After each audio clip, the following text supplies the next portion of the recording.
안녕하세요. 저는 의사 선생님들을 한 분씩 모시고 음악과 음악가 이야기, 의사들의 연주를 함께하는 의사들의 음악 진행을 맡은 한의사 이지영입니다. 오늘은 그 두 번째 시간으로 클래식 음악에서 가장 돈이 많이 들고 비싼 장르라는 오페라로 여행을 떠나려 합니다. 1부에서는 오페라의 구성 요소가 되는 음악 장르와 작품들에 관한 이야기를 나누고 2부에서는 성형외과 전문의 김석권 선생님을 모시고 작곡가 푸치니와 그의 작품 이야기 그리고 김석권 선생님의 멋진 아리아를 들어보려 합니다. 저기 서서 돌아다니시는 분들 그만 자리에 앉아주시고 거기 옆 사람과 큰 소리로 떠드시는 분도 조용히 해주시길 부탁드리고 자, 우리 지금 오페라를 시작합니다. 를 알리는 곡, 서곡. 오늘 이 시간은 BJ 카르멘 서곡, 엄밀히 말해선 전주곡으로 오페라 여행의 막을 올리겠습니다.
방금 들으신 BJ 카르멘 전주곡은 오페라의 서곡과 전주곡 중에서 가장 유명한 곡입니다.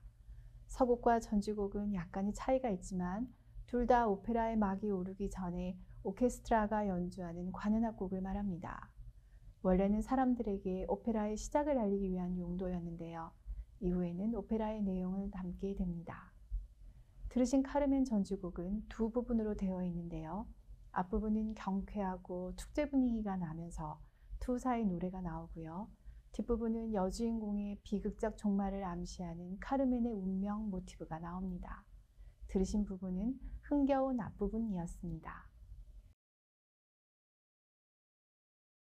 카르멘은 전주곡부터 시작하여 히트곡이 매우 많은 오페라여서 오페라 입문용으로 최적이라고들 하는 작품입니다. 이 작품은 프랑스의 조르주 비제가 프로스페르 메리메가 쓴 동명의 소설을 원작으로 하여 작곡하였는데요. 1875년 초연되었습니다. 스페인 색채가 강한 이국적이고 사실적인 오페라 코미크입니다. 모범적이고 명예로운 군인이 되려던 남주 호세를 법과 사회적 규범 따윈 벗어던진 자유분방한 집시 여인 카르멘이 유혹하여 타락하게 합니다. 이후 카르멘은 투사 에스카미오에게 가버리려고 하는데요. 호세가 애원하고 매달리지만 카르멘이 나를 죽이던가 지나가도록 내버려두라 고 말하며 떠나려 하자 결국 카르멘을 죽이게 된다는 내용입니다.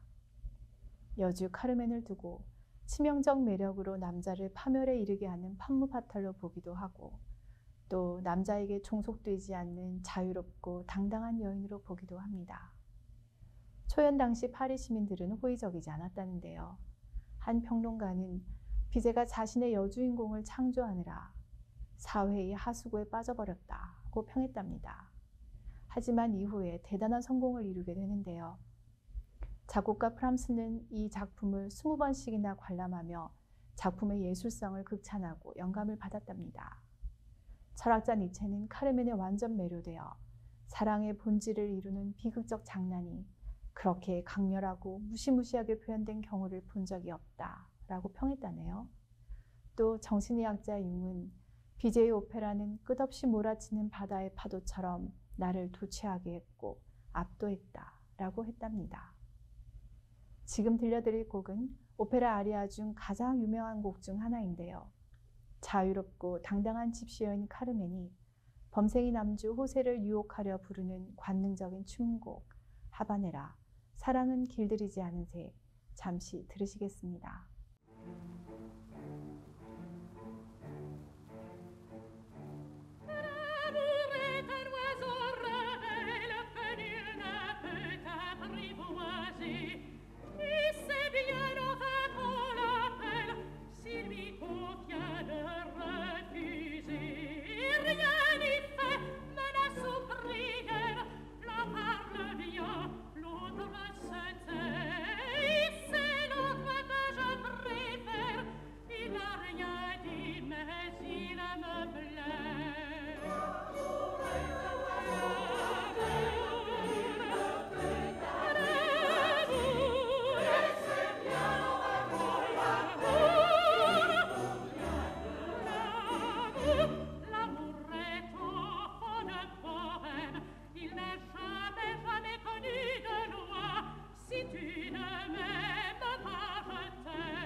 오페라는 이탈리아어로 작품이라는 뜻인데 음악을 계속 또는 거의 계속 사용하는 연극입니다. 오페라는 1600년경에 고대 그리스 연극의 이상을 재창조하려는 노력으로 생겨났답니다. 400년 이상 사랑을 받으며 수많은 작품과 작곡가들이 이 장르를 변화 발전시켰고 많은 하위 장르가 나타났습니다. 우리는 좀 전에 오페라의 음악적 구성 요소 중 서곡과 아리아를 만나보셨는데요. 아리아는 감정적이고 극적인 순간에 부르는 독창, 간혹 이중창으로 아름답고 선율적인 음악적 표현이 많습니다. 아리아는 오페라뿐 아니라 오라토리오, 칸타타에서 부르는 독창 노래도 이에 해당하며 성악가들이 콘서트에서도 많이 불려지고 있습니다. 또 레치타티보라는 게 있는데요. 말과 노래의 중간쯤으로 자유로운 신앙송을 모방한 것입니다. 인물들이 대화하고 그게 스토리를 전개하는 데 주로 사용됩니다. 수많은 오페라 중에서 당시에도 그리고 오늘날에도 가장 많이 공연되는 작품들을 작곡한 이는 이탈리아의 주세페 베르디입니다. 베르디는 모두 26개의 오페라를 남겼는데요. 그 중에서도 극적인 완성도의 절정에 이르렀다 평가받고 있으며 큰 대중적인 인기를 끌고 있는 작품 라 트라비아타를 만나보시겠습니다. 라 트라비아타라는 말은 바른 길을 벗어난 여자, 그러니까 타락한 여자라는 의미를 갖는 말입니다. 여주 비올레타가 코르티잔이기 때문인데요. 코르티잔은 시와 노래, 춤 등 재색과 미모를 갖춘 고급 매춘부를 말하는데 이들은 권력자들의 애인이나 정부로 사교계의 꽃이었습니다. 여담이지만 세계적인 명품 브랜드 샤넬의 설립자 코코 샤넬도 자신이 파리의 마지막 코르티잔이었다 고백한 적이 있다고 합니다. 영화 프리티 우먼을 라트라비아타의 현대판이라고들 하는데요. 아쉽게도 오페라 라트라비아타는 해피엔딩이 아닙니다. 남자 주인공인 청년 알프레도는 여주 비올레타에게 반해서 서로 사랑하게 되지만 아버지 제르몽이 비올레타가 코르티잔이라 마음에 들지 않았기 때문에 그녀에게 헤어질 것을 강요합니다. 결국 비올레타는 조용히 알프레도를 떠나게 되고 알프레도는 강한 배신감을 느끼게 되죠. 이후 진실을 알게 된 알프레도가 비올레타에게 달려오지만 비올레타는 지병이던 폐병이 악화되어 알프레도의 품에서 죽게 됩니다. 오페라의 원작인 동백꽃 아가씨를 쓴 알렉산드르 듀마는 몽테크리스토 백작, 삼총사를 쓴 대문호인 동명의 알렉산드르 듀마의 아들입니다. 아들 듀마는 혼외 자식으로 친모와 관련한 가정사에 아픔이 있었습니다. 또 작곡가 베르디는 동백꽃 아가씨의 여자 주인공이 고급 창녀라서 남자의 가족들에게 거부당하는 모습이 두 번째 부인을 떠오르게 하였기 때문에 동백꽃 아가씨에 더 큰 애착을 갖게 되고 오페라로 만들게 되었습니다. 인기 최고인 이 오페라에도 당연히 사랑받는 노래들이 많은데요. 오늘은 남주 알프레도가 여주 비올레타와 함께 부르는 너무나도 유명한 이중창 자 함께 이 잔을 마셔요. 일명 축배의 노래 잠시 감상하시겠습니다.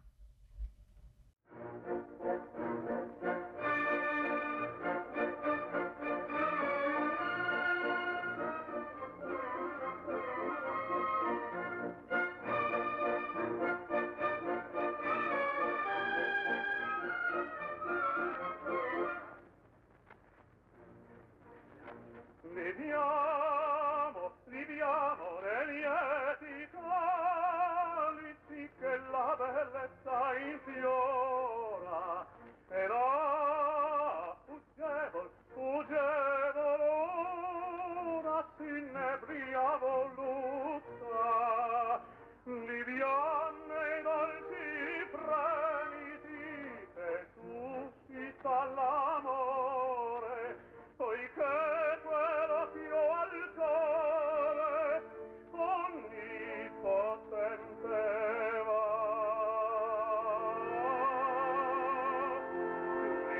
Liviamo amore, amor fra i calici più salivati avrà.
다 함께 노래를 부르는 합창은 마음을 움직이는 강력한 힘이 있어서 극적인 분위기를 고수하는 데 더욱 효과적인데요. 베르디에 이르러서는 합창이 오페라에서 아리아만큼이나 중요한 요소로 부상하게 됩니다. 소개해드릴 곡은 오페라 합창곡 가운데 가장 유명한 곡 중 하나인 가라 상념이여 금빛 날개를 타고입니다. 베르디의 오페라 나부코에 나오는 노래로 보통 노예들의 합창이라고 얘기합니다. 오페라 나부코는 베르디가 28살 때인 1842년 초연되었습니다. 노예들의 합창은 히브리 노예들이 포로가 되어 강제 노역에 시달리며 조국을 그리워하며 부르는 노래인데요. 당시 이탈리아 사람들은 오스트리아 등 외국의 지배를 받던 자신들의 상황으로 인하여 이 노래에 완전히 감정적으로 이입됩니다. 베르디는 당시 이탈리아 통일운동과 연결지어지고 애국의 중심에 서게 되면서 향후 통일 이탈리아의 초대 국회의원을 역임하기에 이릅니다. 노예들의 합창은 이탈리아 사람들에게 독립운동의 상징이며 제2의 국가로 불릴 만큼 사랑을 받는 곡입니다. 그럼 베르디의 오페라 나부코 3막 2장에 나오는 히브리 노예들의 합창 가라 상념이여 금빛 날개를 타고 잠시 들으시겠습니다.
오페라의 음악적 구성 요소 중 마지막으로 만나볼 장르는 간주곡입니다. 오페라에 사용되는 간주곡은 오페라의 막 사이에 혹은 두 악곡 사이에 연주되는 악곡입니다. 장면의 전환을 돕거나 극적인 역할 또는 관객의 기분 전환을 위한 용도로 사용됩니다. 소개해드릴 마스카니의 카발레리아 루스티카나 간주곡은 프란시스 포드 코폴라 감독의 역작 대부 마지막 편 3편에 사용되어 대중적으로 더욱 알려지게 되는데요. 이 곡은 여러 영화와 광고들에도 사용되었기 때문에 귀에 익으실 듯 합니다. 그럼 의사들의 음악 1막은 마스카니의 카발레리아 루스티카나 간주곡으로 막을 내리고 2막에서 김석권 선생님과 함께 뵙겠습니다.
의사들의 음악 오페라 편 2부 막을 올립니다.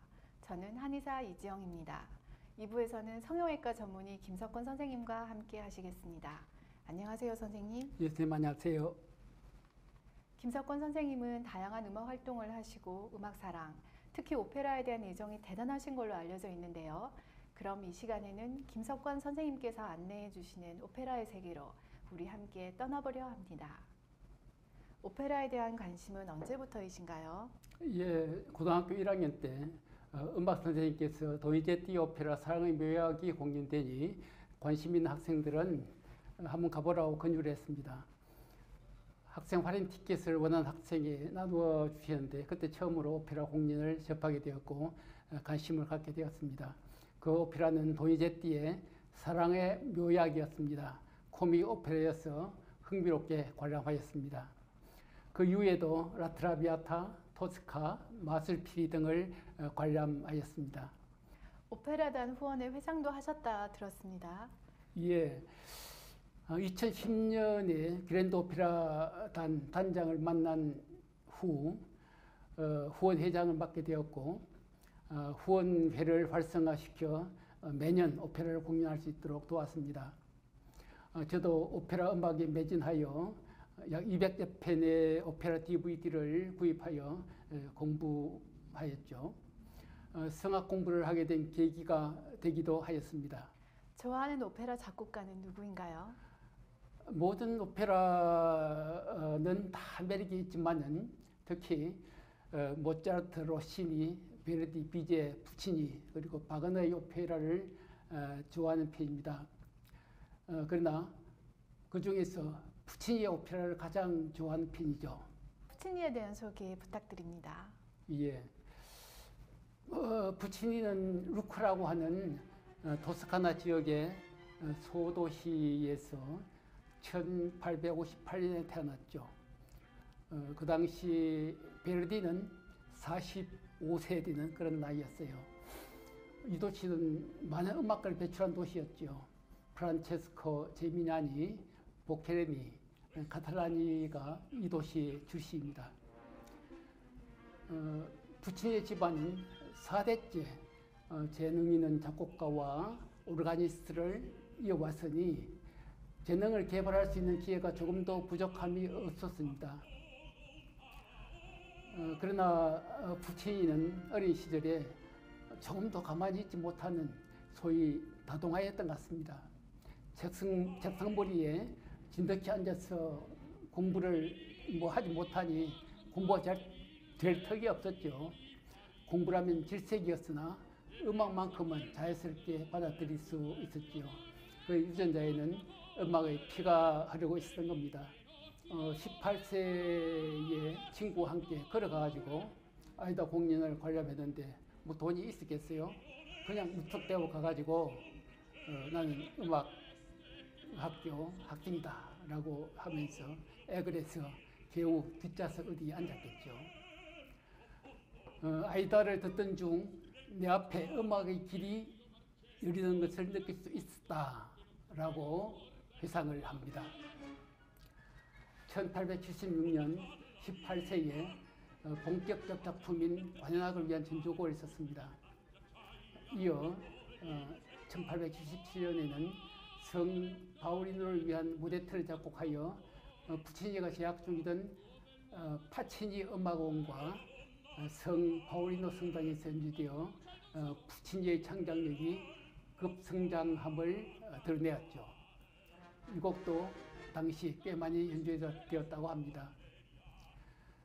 파치니 음악은 졸업을 앞두고 푸치니는 루카가 배출한 전도 유망한 작곡가의 위치에 올랐었고 졸업 작품으로는 1878년 그가 20세 때 사성부 미사 뒤에 글로리아 미사라고 합니다. 이 미사곡을 써서 성당에서 열린 축제 기간 중에 초연되어 큰 성공을 거두었으나 그 이후 까맣게 잊혀졌다가 1951년 이 곡이 발견되어서 음악계에 큰 술렁거림이 있었죠. 공연 시간은 한 45분 정도 소요되는 대편성 곡이었죠. 그는 졸업 후에 밀라노로 시설을 돌렸으나 학비가 문제였죠. 그의 어머니는 아들을 음악가로 키워내겠다고 하는 불굴의 의지로 가득 찼고 시의회에 장학금을 신청했으나 거부되었지요. 국가기금의 돈줄을 세고 있던 당시 이탈리아 국왕의 왕비였던 마르게리타에게 편지로 어머니가 호소한 결과 1년간의 학비와 생활비를 전액 지원받게 되었습니다. 그래서 부친은 1880년 22세에 밀라노 음악원에 입학하게 되었습니다. 밀라노에서 끊임없이 공연되는 오페라 음악에 푹 빠지는데요.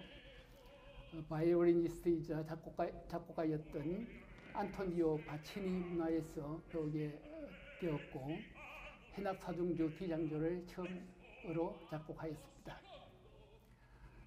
그 후 바치니 선생님은 음악 원장으로 옮겨가시고 폰치엘리가 그의 지도교수가 되었습니다. 폰치엘리와 첫 수업부터 제대로 죽이 맞은 것은 큰 행운이었죠. 폰치엘리는 라조콘다라고 하는 유명한 오페라를 작곡하였고 그 중에 시간의 춤이라고 하는 곡이 오케스트라 단독으로도 연주가 되곤 해요. 어느덧 졸업반이 된 부친이는 잘못된 계시라고 하는 곡을 작곡했고요. 학창 시절을 마감하는 작품이 되었습니다. 폰치엘리 문화의 학생 중 가장 재능이 촉망받는 그룹에 속한 부친이는 동상을 받고 졸업하게 되었습니다. 졸업 후에 손초녀사에서 악보를 인쇄하는 그런 회사죠. 뒤에 이제 나오지만은 라코르디아라고 하는 회사와 쌍벽을 이루는 그러한 유명한 출판사였어요. 그 회사에서 주관하는 신작 오페라 콩쿠르에 도전하게 되는데 스승 폰치엘리의 주선으로 1884년 요정 빌리를 작곡하여 출품하였으나 낙방하였죠. 이 낙방한 이유는 이 부친은 굉장히 그 작곡 속도가 느린 그런 작곡가였어요.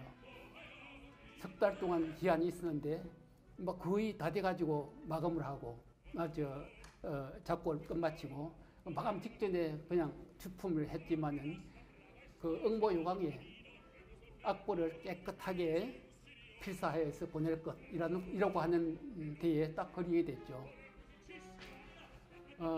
이 작품을 그해 밀라노에 있는 베르메 극장에서 5월에 공연해가지고 부친은 무려 18번이나 카탄코를 받아 언론 보도도 찬사 일색이었죠. 콩쿠르의 패배를 깨끗이 승리로 대접했던 거지요. 그 후 출판업계 리코르디아라고 하는 리코르디사와 전속 계약으로 이어지는데 엄청난 쾌거를 이룬 것입니다. 전속 계약을 하게 되면요, 자기의 작품을 인쇄하는 그런 보증을 받게 되고 또한 계속해서 매달 일정량의 급료도 받게 되죠. 대행운이었습니다. 후에 이 요정 빌리를 2막으로 개정해서 토리노 스칼라 극장에서 공연되었고 비교적 좋은 반응을 얻었지만은 워낙 짧은 1시간짜리 곡이라고 하는 한계가 있어서 부분적으로는 부정평가도 있었다고 봐집니다. 그러나 여러 면에서 볼 때 훗날의 걸작들로 향하는 문을 여는 열쇠와도 같은 작품이 바로 요정 빌리입니다. 1885년 27살이네요. 그때 유부녀 엘비라와 사귀고 86년에는 부친의 아이를 엘비라가 가졌는데 아들 안토니오가 태어납니다. 그러나 결혼하지 못하고 있다가 1903년 엘비라의 남편이 사망하고 드디어 엘비라와 결혼을 하게 되었습니다. 1885년 오페라 에드가르를 작곡하기 시작해서 3년 후인 1888년에 사막 형식의 에드가르가 완성되었습니다. 89년에 스칼라 극장에서 초연되었으나 실패하고 그 후에 3번이나 개작을 거듭하여 3막으로 만들어서 꽤 괜찮은 정도였으나 지금 평가하면 상당히 좋은 평가를 받고 있습니다. 결국 실패로 끝납니다. 그 후 고심 끝에 3년에 걸쳐서 쓴 마농 레스포가 1892년에야 완성되고 1893년 그의 나이 35세 때 토리노의 레지오 극장에서 초연되어 대단한 갈채를 받았습니다. 라스칼라 극장에서 이미 실패를 했기 때문에 라스칼라 극장이 좀 공포심을 가지고 있었습니다. 그래서 토리노의 레지오 극장에서 초연했는데 정말 대단했죠. 연출가와 출연진은 무려 30번이 넘는 커튼콜을 받아서 이탈리아 역사에 기록될 만한 그런 획기적인 사건이 되었습니다. 전 세계 오페라 극장은 이 오페라를 공연하기에 바빴죠. 이탈리아 국왕은 부치니에게 기사 십자 훈장을 하사하였습니다. 이후 레온 까발로와 경쟁했던 라보엠 역시 공연에 대히트를 쳤고 까발로도 라보엠이라는 곡을 썼죠. 그러나 까발로의 라보엠은 묻혀버리고 지금은 부치니의 라보엠만이 살아남아 있습니다. 그 뒤에 토스카 나비 부인으로 이어지는 부치니의 황금 시대를 열었습니다. 벌이들은 수익도 대단해서 부치니는 고향 루카의 집을 샀고 후아요트를 구입하고 또레 델 라고라고 하는 지역, 호수가가 있는 아름다운 지역에 호화스러운 집도 지었습니다. 1893년 토리노에서 공연된 마농 레스코로 부치니는 비로소 세상에 알려지기 시작하여 좀 늦은 편이었죠. 베를린이라고 하는 사람은 34살에 죽었는데 그는 그때까지 무려 11편의 오페라를 작곡할 정도로 정말 재능이 뛰어난 작곡가였으나 그건 34세에 요절했습니다. 그러나 부치니는 비로소 35세에 빛을 발하게 됩니다. 마농 레스코로. 1896년 라보엠이 토스카니니의 지휘로 공연되어 큰 성공을 거두고 오페라 작곡가로서 역사에 큰 획을 그었습니다. 1900년에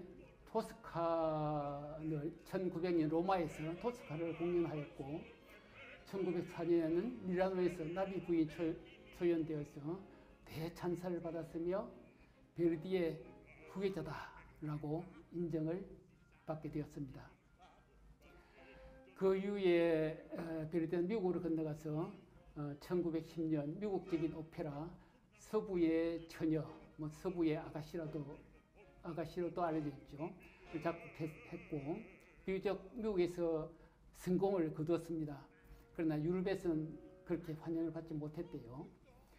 1917년 제비, 1918년에는 3부작 외투, 수녀 안젤리카, 잔니 스키키를 작곡해서 뉴욕에서 공연했습니다. 3부작은 하룻밤에 새 오페라를 공연하는 건데 새 오페라다 성격이 다른 오페라. 그렇지만은 지금도 그 새 오페라는 3부작으로 가끔 공연되기도 하고 단독으로 공연되기도 합니다. 1924년 거의 나이 64세 때 인후암에 걸렸습니다. 11월 29일 인후암 수술을 위해서 벨기에 브뤼셀에 갔다가 그곳에서 수술의 후유증으로 심장마비로 사망하였다고 그러네요. 그가 심혈을 기울여 작곡하던 중국적인 오페라 토란토트의 완성을 보지 못하고 세상을 떠나게 되었고, 그의 친구 토스카니니의 감독 아래 후배 프랑코 알파노에 의해서 이제 완성이 되어 1926년 밀라노에서 토스카니니 지어로 초연되어 대성공을 거두었습니다. 죽기 전에 푸치니는 이전에 나의 오페라는 모두 버려도 좋다라고 자신감을 표력했지만 끝내 완성을 보지 못했지요.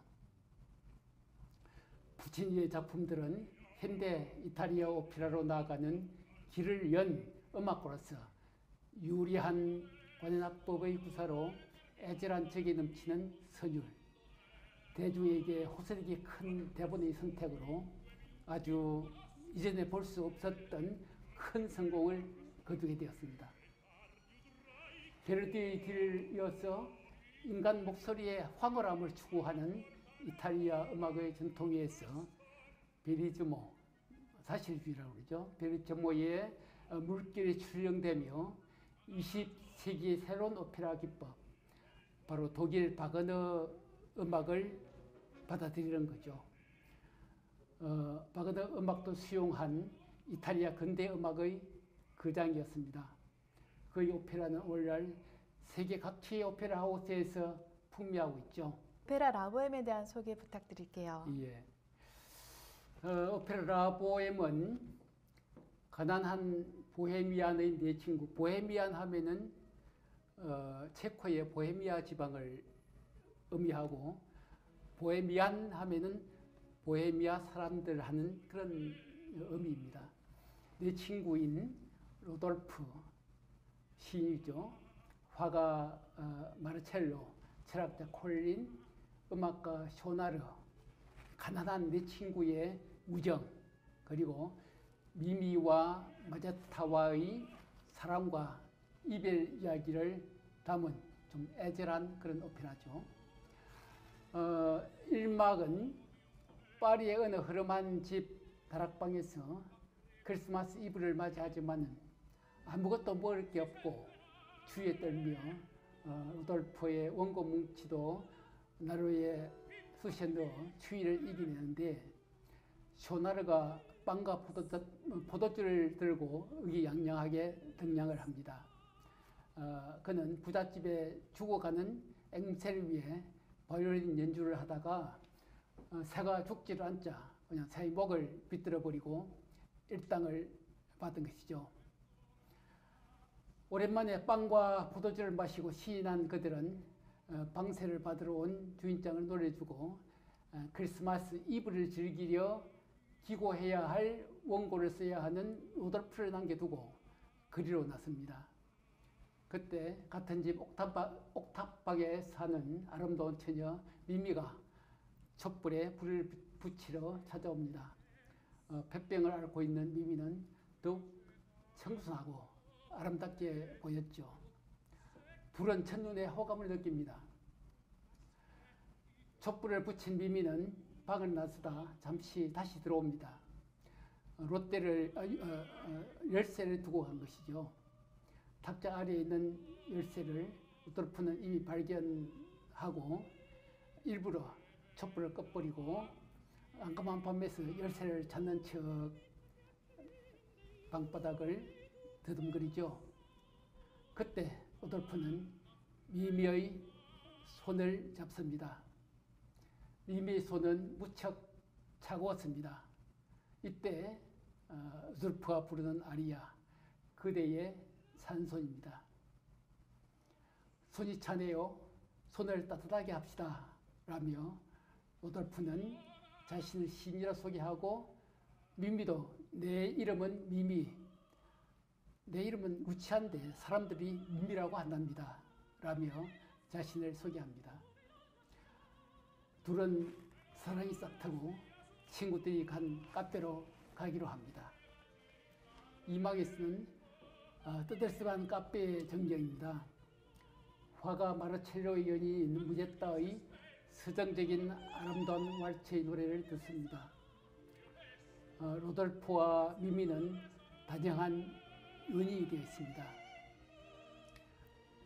산막에 가면은 이제 2달 후, 크리스마스에 만나서 2달 후에 오를리앙의 술집, 추운 날입니다.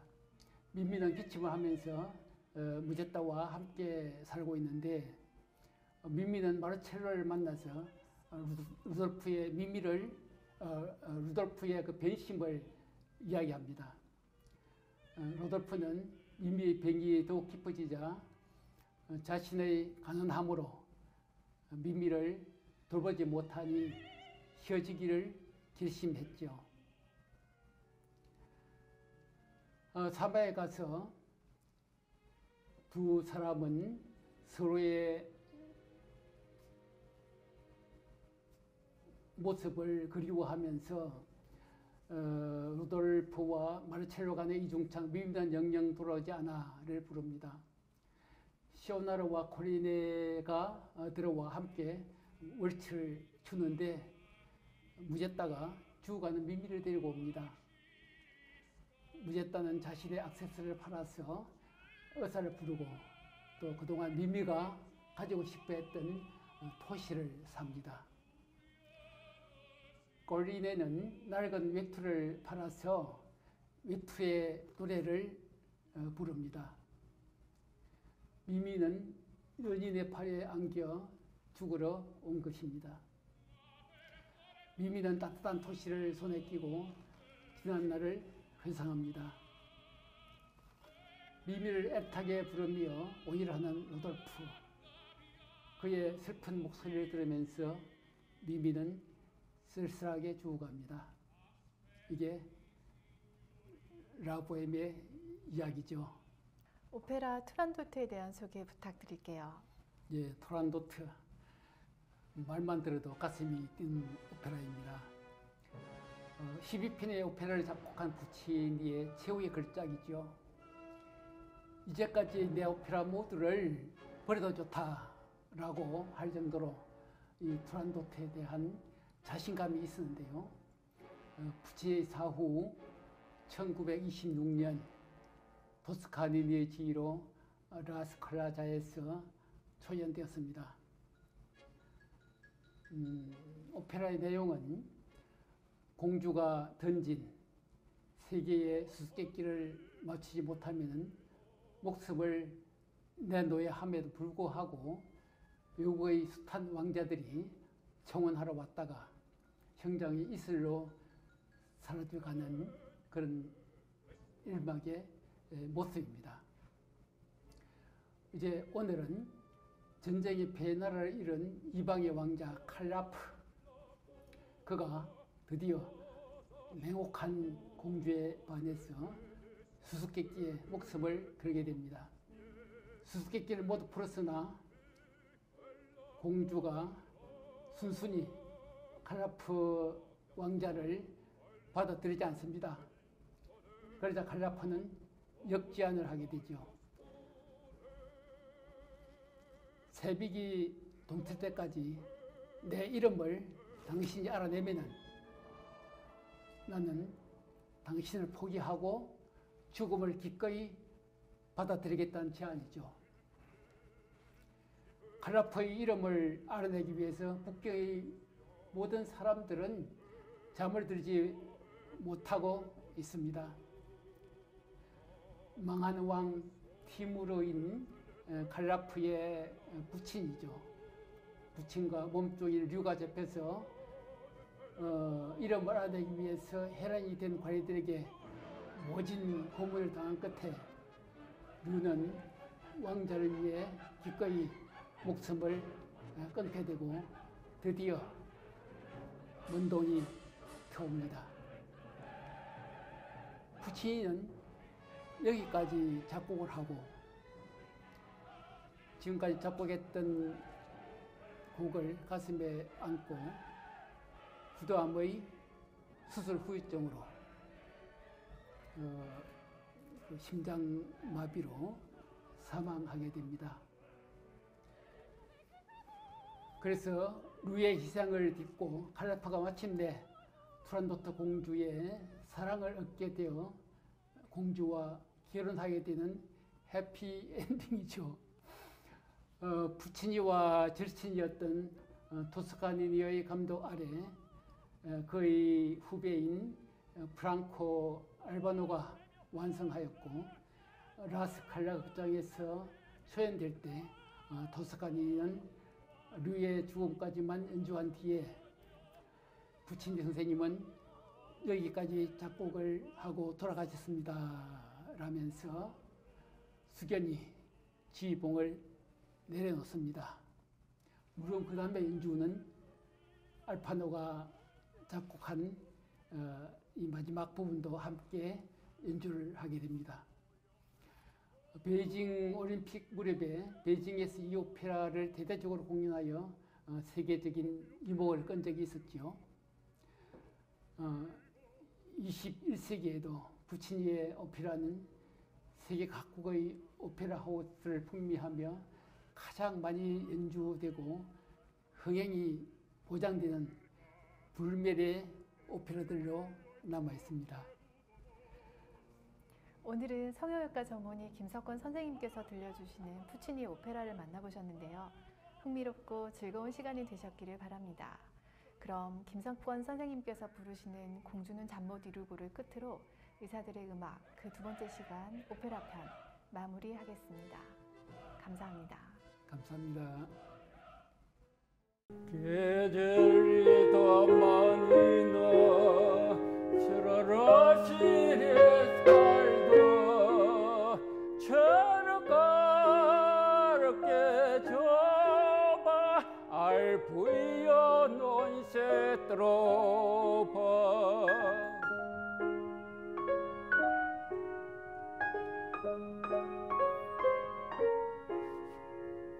Ma per fortuna una notte di Rona e tirare una rabbia cenno aspetti signorina ridirò con tue parole che son che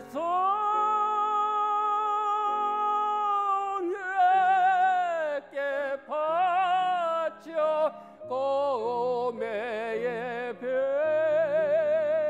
배보 부어래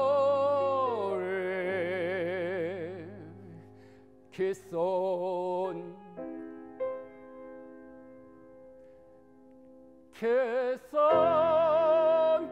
non poeta e cosa faccio scrivo e come bevo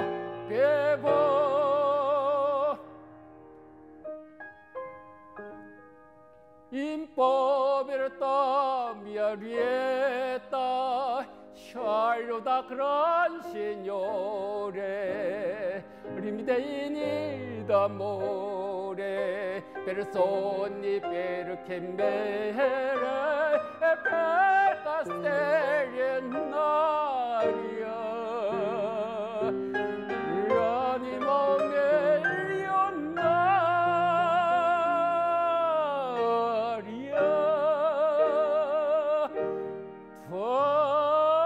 farol dal mio portiere rubanto te gioielli tu era dell'occhi belli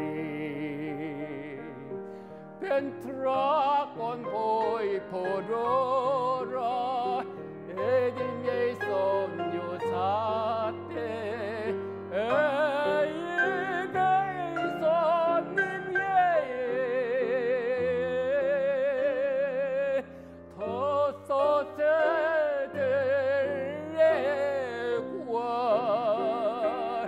mai polton ma cora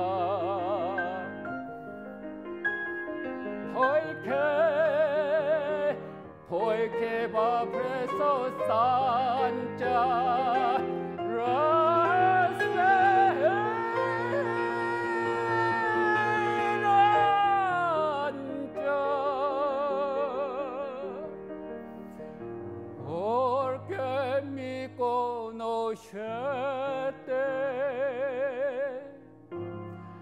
Parrate poi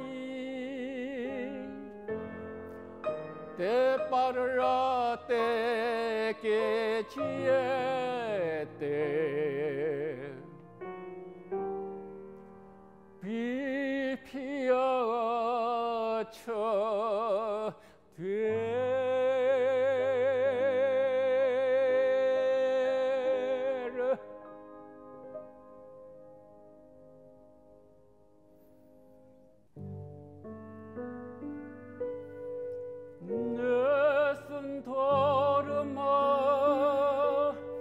Nessun dorma tu pure o principessa nella tua fredda stanza guardi le stelle che tremano d'amore ed speranza. Ma il mio mistero chiuso in me e il nome mio nessun sapranno sulla tua bocca lo dirò quando la luce splenderà